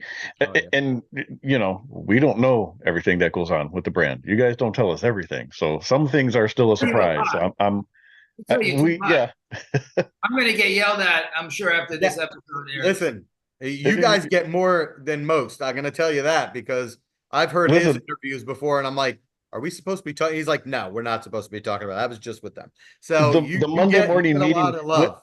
when Patty came on a few episodes ago, she told us about the Monday morning meetings that you guys have after our episodes come out. Don't mess with too Patty. funny. No, no. Yeah. Oh The man, first but lesson you learn. that the commercial that they did with Ryan Reynolds. All right. Yeah. Oh my, how good is that? That is so good. And she actually started up an Instagram account just for that, and I got to message her saying, "Well done, Bravo." kudos." But that's who she is. She's literally all she was doing was being Patty. Oh no! Like, oh, totally, she's the totally. best. She just, She's the no, best. I don't think so. Like, I it was love her. so good. It was so perfect. Did I hear correctly? I heard somewhere that both her and Ryan Reynolds were wearing Super Seville's. Yes. Yeah. Yes. Yeah. That's pretty cool. Yeah. Did Patty tell you the story how that came about? I don't No. remember. What's the No, story? we had Patty on pre-commercial. Yeah. Okay. So Ryan Reynolds has, I mean, he's an entrepreneur. He's a serial entrepreneur. He does, forget about acting. I think he's made a way more money on his business than he has. And so one of the businesses that he's into is data. He has a data management company. So he basically sells his services to companies like ours, right, who want to mine data and marry the data up with marketing and come back to you with a plan based on the data that they're collecting from your brand and how to better serve that data, right? Long, short. So he's getting ready to kick off a campaign. He's got a new project, and his company, I guess his team, starts researching what brand had the first television commercial ever in the Which world. we know. You know that's Bulova. And so with that information, he reaches out to Bulova. The team reaches out to Bulova and says, "Hey, we'd like to do something with you. We're launching a new campaign, and we want to use the brand that had the first television commercial ever to be with us because we're kicking off this modern approach to web." And so TJ, this came through TJ.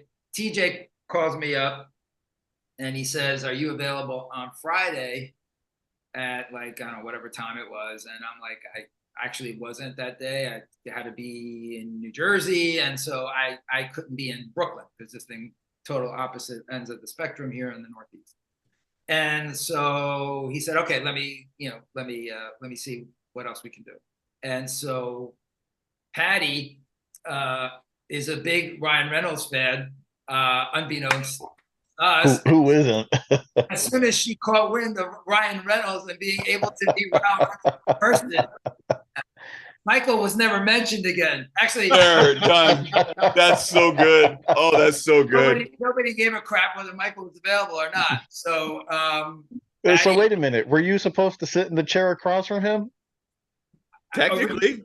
Originally, I was that's about my schedule. Somewhere along the way there was a coup, and So cool. and I was eliminated from the conversation. But Ryan Reynolds is a nice guy, but I think we may have made Patty's life. So she's definitely more popular with her grandkids. That's for it sure. was a small contribution to Patty's popularity. And Not like we needed to do it. who nicer could it have gone to? Exactly. That's the So, truth. Patty took him a Super Seville to gift to him, and he wore it, and she of course had, I think, her Super Seville. That's awesome. So what color Super Seville does Ryan Reynolds wear? Does he wear green like me? I think he has blue. I want to say, Oh man. He's trying to avoid that whole Green Lantern thing, man. He's disavowed that. He's moving on. Don't have to- say the G I'm word. gonna have to fact check myself though, because I'm not 100%. I'm not 100% sure. We'll fact check that. If it makes you feel better, Mike, it's green. There. It's green. There. Thank you, Michael. That really that sets our heart well. Part of the Super Seville Social Club. I love that hashtag, by the way. I don't know whose idea that was. That's fantastic. I believe that was TJ. Was it? Yeah. All right. Well, we're kind of at that time. We're sort of at our last call. Has anybody got anything? Rants, raves, etc. I mean, I'd like to thank you. It's been a long time coming. It's been a long time, man. I apologize. I've been busy. And I was trying to think, yeah. like, when we started talking, how long it's been that we've been trying to get you on. It's been years. Oh, it's been years. Yeah, no, Years. I know. I apologize. And I appreciate your patience, and I really appreciate all that you do with us. You're invaluable. I know that, Michael says it and feels it. But, to speak for myself, it really is a special relationship that we have. And I just want to thank you for being friends of the brand and friends of mine. Well, we appreciate it without question. And you have a nice caramel come from it too. So now we're really family. See, there it is. Yeah, absolutely. Yeah. How do you know someone's telling the truth? They put their time, money, and effort into something. So it's all happening right now. Yeah. And like you had mentioned before, Michael doesn't say a whole lot of stuff on other shows, and information doesn't get out except for our show and things like that, which is partially true. And I'm not trying to toot our own horn, but for those that enjoy this bull of a content, you can go and search wherever you listen to your podcast. Michael doesn't do many interviews with other podcast shows. He's done a couple in the past, but as a whole, if you really enjoy the bull of a content, this is kind of where you got to come to get it. And we really appreciate having the relationship that we do with you guys. And because Joe and I are so deeply involved in collecting in the brand, that it's such a joy to us to be able to spread the word and bring the information to the people. And we like being that outlet, that the opportunity that you provided with us. And I say it every time you're on, but it just, it's true. I can't thank you enough. It's a lot of fun. It's a lot of fun. Make sure you hit the like button. Tell them. And subscribe. And you know what? And we keep getting new subscribers. Our YouTube channel is starting to grow slowly but surely. Our review videos are doing really well. If you like the bull of a content like this, go to our YouTube page, go to our playlist. We have all of our bull of a content listed in our playlist. It's, I think, the bull of a playlist. I think we have 4 or 5 different reviews that we've done. We've got question and answers with Michael. We've had the design team. We've had Patty on. Now Richard. We need to get TJ. I mean, there's still so much to bring. And Carl. Carl too, right? And Carl, that's another one. Yeah. Guest. Yep. Yeah, for sure. Get around to it. They would be good guests to have. Perfect.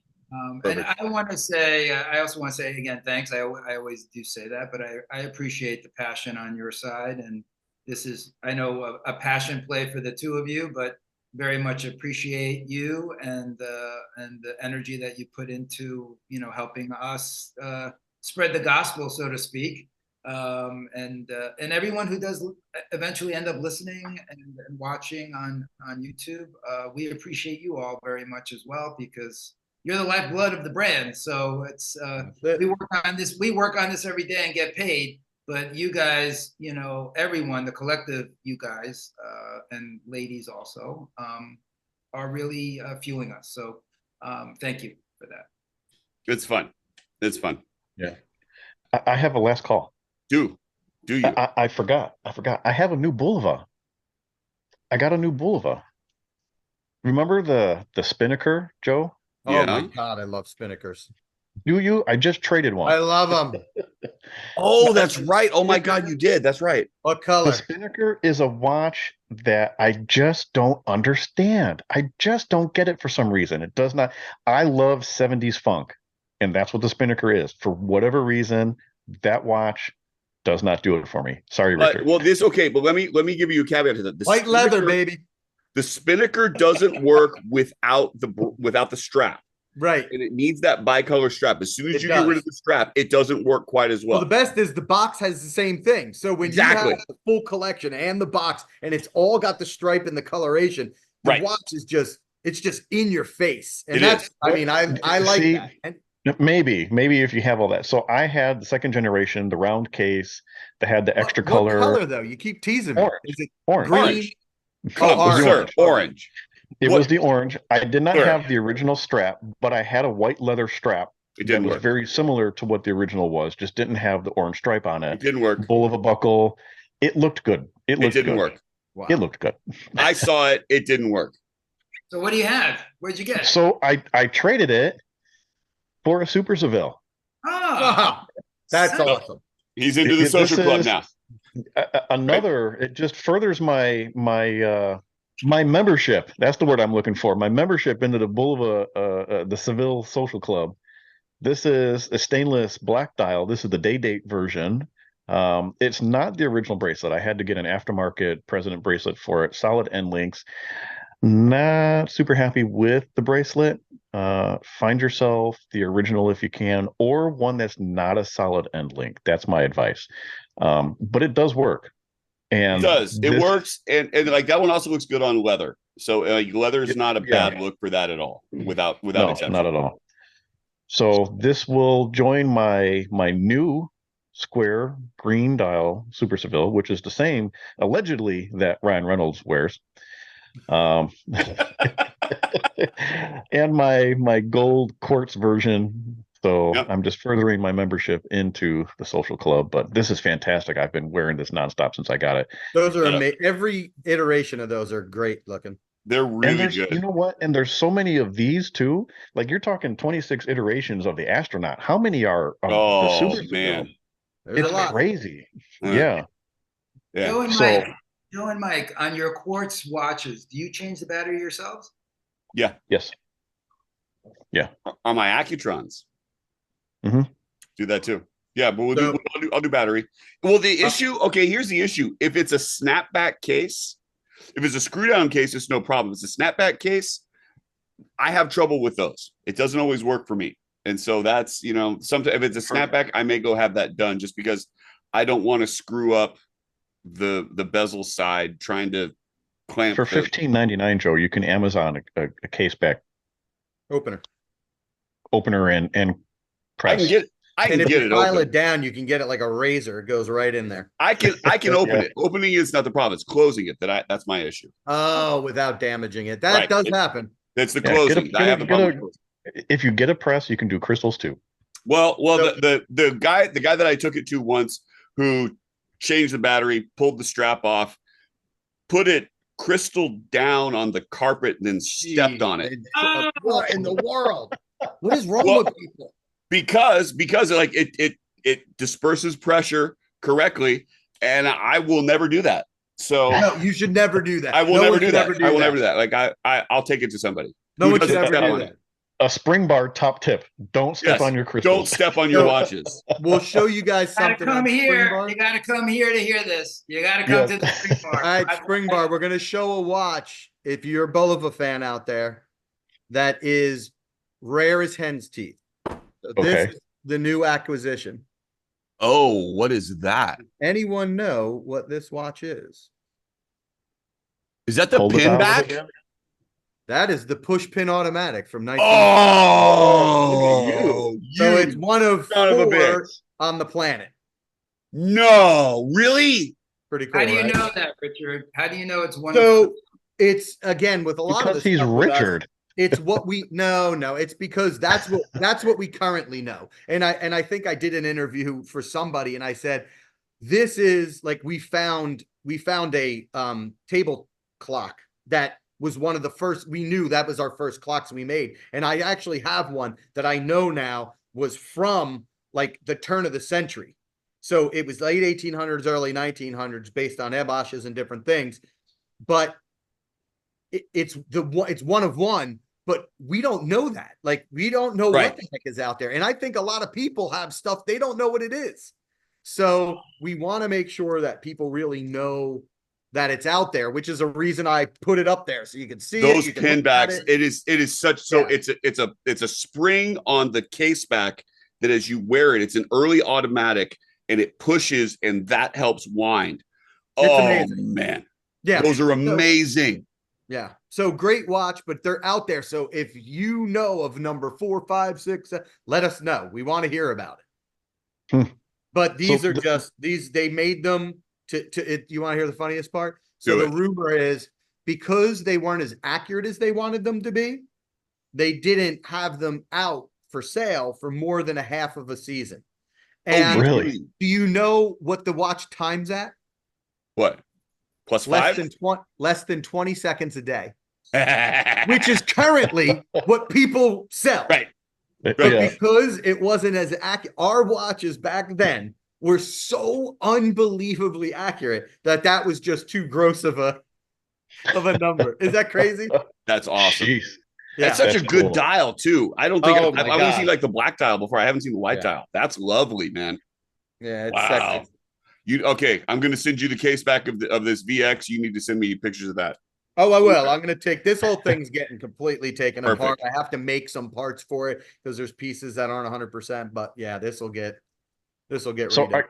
I got a question. We can end it here. Last question. Boulevard Museum. What's the oldest piece that you guys have in the museum? Ooh. Wow. How far back does I it don't date? even know if we know, like 1908, we think, right? I was going to say 19. It's either World War One. 8 or 12. We have that Rubaiyat. We have a Rubaiyat, original Rubaiyat from that period of time. So You want to hear something crazy? We have about 4 watches that have Joseph Bulova's hand etched signature on them. Really? Mike, we gotta go, dude. We gotta go. We really. Make the You know, pilgrimage. Patty- We'll be there. I'll show up. I'm trying. We're working on it, man. Oh, and what Patty you wow. should told us do- when Patty was on, she said she would just stick us in the room and close the door and check on us 8 hours later. There's about cameras right. in there. We could trust. That's about right. That's good. that you guys should go there and you should meet Carl Yes. and Richard, and you guys Oh, should fun. do the Spring Bar episode from the museum. Carl we knows go- Don't everything. tempt He's me with really a the good guy. time, Sure. Michael. For sure. Yeah, you should do your episode from the museum, and you should, before you go on the air, you should pick out the pieces that are interested. You know, We will never leave. It's gonna be a problem. All right. Well, More importantly, people should just stay tuned because there's going to be a major announcement coming from Mike. big reveals coming in. It may change my whole collecting philosophy. Oh, I think it's going to goodness. change everybody one way or the other, We're forever. forever. Oh gosh, too So, funny. Michael, how can we get in touch? This evening, Joe, myself, Michael, and Richard, we all make up the Spring Bar Podcast. You can find us on Instagram at the Spring Bar Podcast. You can email us, thespringbarpodcast@gmail.com. On a personal level, I am 120 clicks, all spelled out, one long word, 120 clicks. Joe. I am Watch Taylor Youth, all one word. Richard. I am Accutron 150, all one word. To make it simple for Michael. and Michael, who are you on Instagram? At Boulevard 150. Boulevard with it. And Michael really does interact with the Instagram family. He does. Yep. He does. He likes. He subscribes. It's fantastic. Richard likes things every once in a while when he gets a moment from all his busy schedule and traveling and everything else. He's not And rebuilding jump pin in. backs. Yeah, I know, right? Making your own parts. My goodness, that's, you know what? We can have a whole nother Richard, episode about Richard's Yeah. We'll do a show by the bench. for sure.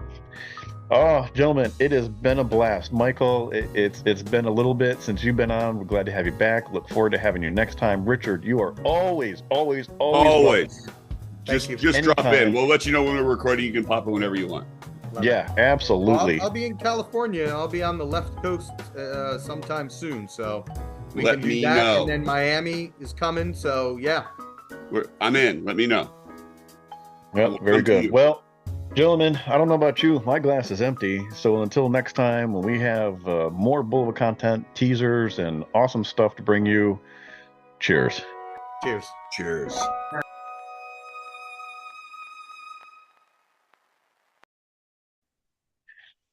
Hey, everybody.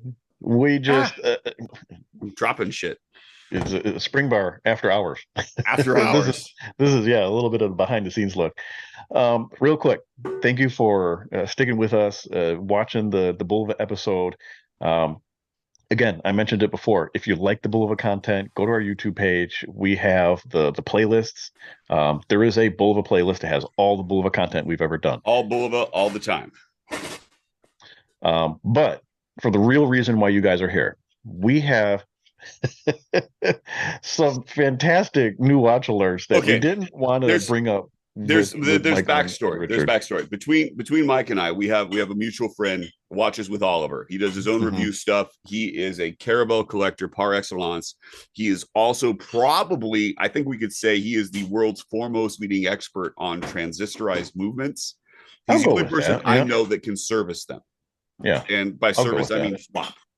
But still, He does more than swap. You ever did you see what he does? Like he'll yeah, change out circuit boards, and he he'll does he'll he does all he's got kinds a of stuff. graveyard. Yeah, He's got a graveyard. So yeah. let's go chronologically. Shall we go chronologically? The story began with you guys. I did. had no idea It did. that you guys were conspiring against me. So Oliver reached out to me. He reached out to me and he's like, "Hey, Mike really likes the Royal Oak, but he hates Pagani design. We should buy him a Pagani design Royal Oak." And it lit my brain, and I immediately started looking, and we were sending messages back and forth. I was like, "What about this one? What about this one? What about this one?" I actually there was a better one that I wanted to get you, and he refused, and we ended up with the one that you have currently. So he said, "Well, I'm gonna buy one for him." And it's like, "Whatever you pay, let me know. I'll go halvesies with you." So he purchased and did the buy, and then sent it to Mike. And so Mike received from us, from the heart. hold on. I gotta try and find it here real quick. He sent me a screenshot of a conversation that you guys had. Oh, why can't I find it? It's funny because Pagani Design is a brand that I talked so much shit about over the years. Just the homage watch and you know what they represent and the stealing of the designs and this and that. Gosh, I can't find it. Well, anyways, so you guys sent me a message, says go check your mailbox. Okay, I had no idea anything was coming. So I go down, check my mailbox. There's a package in there. Get home. I did a whole reel on going to get the package, right? Had to do a reel. Had to do a whole unboxing on it. A whole Absolutely. unboxing. Yes. Yeah, because that's what Oliver says. You know, you got to do a video of the unboxing. Okay, fine. So I open it up. It comes in USPS package, Yep. right? It's not a box. It's a okay. Prominently Mike- displayed Mike's- on the box in gold letters says Pagani Design. And there's just this huge belly laugh. It was so good. And the part of the video that you guys don't see is me just losing it. I just start cracking up. Call these guys assholes, everything. Because I could only imagine at that point what was inside. Still had no idea what was in there. So I open it up, and inside is probably the worst Royal Oak chronograph homage design that I have ever seen in my life. Now, okay, Exactly now, what now, I all right. expected from Pagani Design. To be honest, I wanted to get you a Pulsar version. It didn't even have the chronographs. It was even worse. That was my goal. But he nixed that, and we went with the Pagani Design. When I looked at it, I'm like, I knew what it was trying to be. I knew this was supposed to be a Royal Oak, and that just made it better, right? Because the Royal Oak, I've gone on record saying multiple times, is my Grail watch. The bull of a Royal Oak, even. So I knew what this was supposed to be, and I put it on, and okay, you know, yeah, you kind of get the feel of a Royal Oak, and then I'm looking at it, I'm like, the crown is wrong. That's not a Royal Oak crown.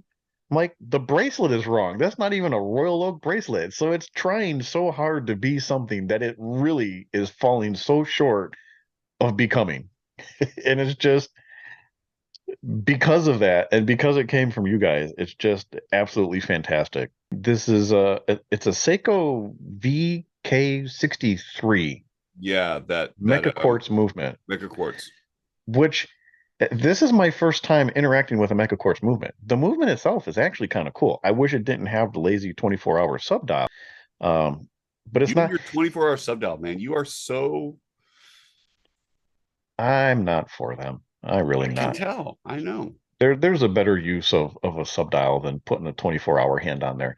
Listen, I'll be honest with you. You take away the Pagani design logo, the Pagani design label, and you get down to this being just a watch. It's not bad.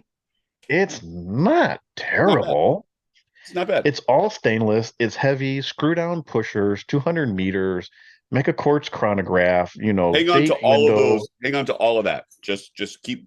We'll circle back to those specs in a little Yes, bit. we will. Okay. It's my new work watch. It I is wear it to work. absolutely. It is one of the funniest things, and you wear it to work.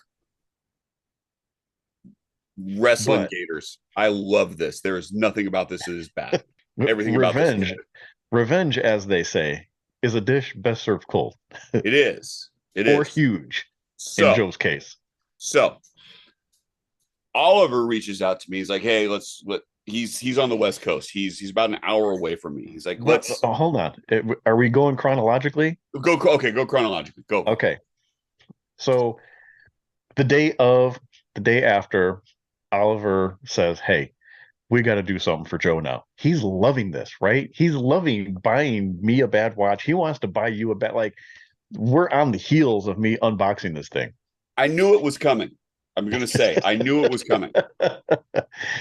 He wanted to buy you a Pagani design. He says, "What would she buy?" He wanted to get you a Patek Pagani. He wanted to get you a Furlan Mari Pagani. I'm like, if you really want to get him good, he's gonna love it and he's gonna hate it all at the same time. You gotta buy him an Invicta. Like, we gotta find the biggest, the chunkiest, the heaviest, the gaudiest looking Invicta that we can find. And would you say, Joe, that we delivered? You delivered. This is not the gaudiest. This is not the gaudiest. This is actually, I will say that this is relatively reserved, since you and I went to the Invicta store. What? And I got I'll to give you see that. the glory that is Invicta, in terms of where you could have gone, and also in terms of like the watch that sort of inspired this journey.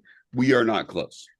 We are nowhere close. But in terms of the gaudiest watch that you would still wear, 100%. No, this is the perfect choice. It is And absolutely the perfect choice. If this watch doesn't make an appearance at an OC Chrono event, Oh, I will be it severely will. disappointed. I am rolling in wearing it. It's not going to be in the watch roll. It's going to be on my wrist. It Oh, wouldn't fit motherfucker! in your watch roll. No, it can't. No, it won't fit in my watch roll. Before you show the watch, 53 millimeter case, 65 millimeter lug to lug, 31 millimeter thickness. The watch weighs just shy of a pound. And it's a 24 millimeter lug. And it's also, if we really want to go into spec, it is 3,330 feet of water resistance. It's 1,000 meters, helium escape valve, GMT, two-tone rose gold. So Oliver reaches out to me and he's like, "Hey," first thing he says is, "What's your zip code?" And my response was, "Fuck." You told me that. I'm like, no, why did you say that? Fuck. Well, I knew it was going to be bad, whatever it was. So I told him my zip code. He's like, and then nothing. He's like, "Hey, let's do brunch on the weekend." I'm like, "Okay, we can, we do that on occasion. Like I'll go up to where he is, or he'll come down here." And so, and we'll talk watches and show off, new acquisitions, all this stuff. And see, that was my idea, because he wanted to mail it to you. I said, no, you live by him. I said, you get it delivered to your house, deliver it to him in person, because you can get the firsthand reaction. It was dude, it was gold. It's gold. So he says, like, let's do brunch down by you. I'm like, okay, I gotta record our podcast. I got stuff to do at noon, but we can do like 10. I was like, okay. So pick a place. And I get there early, and I see him coming across the parking lot, and he's got it looks like a watch roll in one hand, and he's got a yellow box. I thought he was going to wrap it or put it in a bag or something. He had a yellow box in the other hand. So, and I knew it was going to be bad. I knew it. I was like, oh crap, it's coming. And so, we played nice. and we ordered our food and we got our food. And he's like, okay, you have an unboxing video to do. And I just did one for his Frederic Constant. And so you can watch Watches with Oliver, and you can go to his YouTube channel and you can see it. And I'll give you my first impressions of his new Frederic Constant. He's like, you got an unboxing video. I'm like, all right. And if you look up on his channel, Watches with Oliver, I posted it on mine. You can see it, and it's glorious. Have you watched it yet, Mike? Have you seen it, top to bottom? I have not seen it yet. No, I'll admit I have not seen it yet, but it's on my list. You know me. You know exactly what it is. It's exactly that. Yep. Invicta yellow box. I've taken my watch off so that I can give you the true example of this. For the spirit of what we're doing, I put mine on. Well, I wanted to make sure that the reveal was appropriate. Yeah. And you're right. It is over a pound. Oh yeah. It's so. There you are. just for reference. Okay, this is my new Accutron diver. And I'll put it on, and there's the difference. It is. So Oliver sent me. It's just stupid big. It's so stupid big. It's stupid. It does not need to be that large. It nowhere needs to be this big. Oh yeah, you wanted a coaster watch. And to make it better, right? It's a rose gold bezel insert. It's a silver dial. The lume actually isn't bad. GMT hand. It is an Invicta Reserve. It is the Hydro Max Pro Diver. It is water resistant to 3,300 feet. It has a Swiss GMT quartz movement. Date feature screw down crown. The crown itself is like, an inch and a half. It's epic. It is so fucking funny. It is so fucking funny. Oh my God. And he got it out and he gave it to me, and I lost my shit. I absolutely lost my shit. Yeah, I saw the video. Dude, you can't have more fun than buying a bad watch for your friends. You really can't. It takes us to. But the last in the trifecta is Oliver. It's Oliver's turn. Now, here's the thing. We can't hide behind the element of surprise. He knows it's coming. He knows it's coming. So I feel like it has to be extra horrendous. So you came up with some ideas. What were your ideas that you initially told me that you wanted to do? Oh, it'd have to be some kind of ugly, day date or president, something like that. Kama Sutra watch would be great. Something along those lines. But I think that it's only fair that we should open this up to the comments, and that if you've got a recommendation, we'll take it. I think that kind of our kicker is like, we're looking at under $100 on eBay or associated. Yeah. Like, I'm not afraid of AliExpress, but only a little bit. Oh my gosh. The entertainment value behind these is fantastic. Look at the gap. Look at the gap between your lugs and your wrist. Oh, come on. Yeah, and it's flat too. I mean, here's the thing. That's my finger. So your wrist is a little bit larger than my wrist. Only slightly. Okay. And my wrist is leaps and bounds larger than Oliver's wrist. He sent me wrist shots from this. I pulled 4 links from this. He sent me wrist shots of that thing on his wrist. Oh my gosh, it was hilarious. It was like a toddler was wearing it. Okay, yeah, it's like watching my son put this watch on, and when my son's aghast at it, like I'll definitely leave this to him in my will. It's so funny, dude. It's so good. I love it.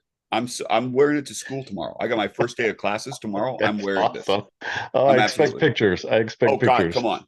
Mr. Miller's got on the huge watch again. Oh man, that is funny. Too funny. It's great. So we're looking for what is the worst watch under $100 available today that we can send to our friend. Or do you have a watch that we could buy from you a gag watch. We need a gag watch. If you have one, DM either Joe or myself Uh-huh. under $100 to give to $100. Oliver. Yep. Yeah. You could be a part of the plot, the evil plot. genius plot. But recognize that in this situation, something might be reciprocated. No good deed goes unpunished. Yeah. Liam, come here. Oh, Come here. Come here. Look at this. Look at this. You were looking at this earlier. What do you think of this thing? Put this on. Joe's son making a cameo appearance, What do you everybody. That is too heavy, and I get that it's a diving watch, but Isn't that nuts? yeah, that There is no reason, is too much. Liam, why a dive watch needs to be that heavy. That is unnecessarily heavy. This is not that. All right. Thank you, dude. Oh goodness. So those are our special new watch alerts that Joe and I have. Just having this is what the hobby is about. Just having some It fun, is. you know. It is. We gotta I find will some be way to- I've got an OC Chrono meetup at the end of the month. This will be on my wrist because it won't fit in my watch roll. I will be wearing it. I'll be wearing it in, and I will be. So here's my star. challenge to you. You need to get a wrist shot of that watch with the most expensive watch that you can find at that meet. The two of you's easy. got to be wrist to wrist. Yep. No problem. No problem. I got it. Yeah. Yep. Done. Oh, that's fantastic. I feel so dirty wearing this just because it says Pagani Designer. Like when I go out, I'm like, okay, cover You it feel up dirty. a little I bit. walk in circles wearing this because it weights me down. This is going to be the thing. Like I'm going to put this in my watch box, and it's going to cause this sort of black hole vortex. It's going to reshape my whole collection now. I have. It's a Do you have a fundamental watch change. winder? Do you have a watch winder? No, it wouldn't work on it. It'd be too heavy. I would say you should put it in the watch winder and just see how long it takes for that to burn out. Oh, yes, Exactly. Yeah. totally burn it out. Oh, Well, but my it's God. quartz too, which makes it worse because I don't need it's not like an automatic is going to go on in there anyway. Well, that's true. Yeah, that is quartz. Yeah. But it's a Okay. quartz GMT, so let's It's a quartz watch that weighs a pound.